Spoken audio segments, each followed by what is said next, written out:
P T I کے رہنما اور یو سی نائب صدر ملک شبیر چند گلیکسو کی رہائش گاہ پر چیئرمین یو سی 250 رانا ذوالفقار کی آمد۔ اس موقع پر چیئرمین رانا ذوالفقار نے دولہا اور دولہے کو سلامی دی اور اپنی نیک خواہشات کا اظہار کیا۔ اس موقع پر ملک شبیر چند نے تمام دوستوں کے آنے والے کا شکریہ ادا کیا اور ساتھ ساتھ کہا کہ میں اپنے تہ دل سے چیئرمین رانا ذوالفقار کا شکریہ ادا کرتا ہوں کہ انہوں نے میرے بھائی محسن کی شادی پر شرکت کرنے کا شکریہ ادا کرتا ہوں۔ اور اس موقع پر چیئرمین رانا ذوالفقار نے کہا کہ شادی اور غمی کی خوشی میں ہمیں برابر آنا چاہیے۔ سیاست سے بالا تر ہو کر اہل علاقہ میں جتنے بھی ہمارے فنکشنز ہوتے ہیں ان میں ہمیں بھرپور طریقے سے شرکت کرنی چاہیے اور تاکہ ہمارے کارکن بھائیوں کی حوصلہ افزائی ہوتی رہے۔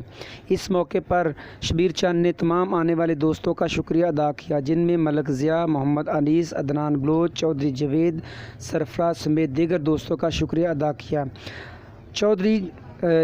چیئرمین رانا ذوالفقار یو سی 250 نے دولہا اور دلہن کو نقدی سلامی بھی دی اور ساتھ ساتھ کہا کہ سنت ابراہیمی اور سنت محمد صلی اللہ علیہ وسلم نے کہا ہے، اللہ کرے کہ یہ جوڑا دونوں ہی سدا سلامت رہے اور ہنسی خوشی اپنی زندگی بسر کرتے رہیں۔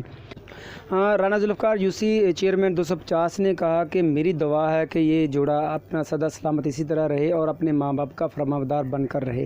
ہمارے معاشرے میں اکثر ہوتا ہے کہ خواتین یا ایسی بچی جن کی شادی کر کے رخصت کیا جاتا ہے تو بچے جو ہیں جا کر جسٹ نہیں ہوتے، لیکن نوجوان نسل کو میرا یہی پیغام ہے کہ جس طرح اپنے ماں باپ کو اپنے گھر میں چھوڑ کر جاتے ہیں اسی طرح کوشش کریں کہ آگے جا کے سسرال میں بھی اپنے ماں باپ ہی ان کو سمجھے اور بہن بھائی سمجھے اور ان میں اپنی زندگی بسر کرنے کی کوشش کریں۔ چھوٹی چھوٹی باتوں پہ لڑائی جھگڑے مت کریں۔ میرا یہ میسج ان بہنوں کے لیے ہے کہ جو نئی شادی کے بندھن میں باندھی جاتی ہے۔ آخر میں انہوں نے کہا کہ میں تمام دوستوں بالخصوص لاہور نیوز عبدالرشید بھٹا صاحب کا شکریہ ادا کرتا ہوں کہ انہوں نے ایسے دوستوں کی محفل کو رونق بخشی اور آ کر کوریج کی۔ میں ان دوستوں کا بھی شکریہ ادا کرتا ہوں کہ جنہوں نے دولہا اور دلہن کے نیک دعائیں اور تمنا کی۔ کیمرہ مین عارف کے ساتھ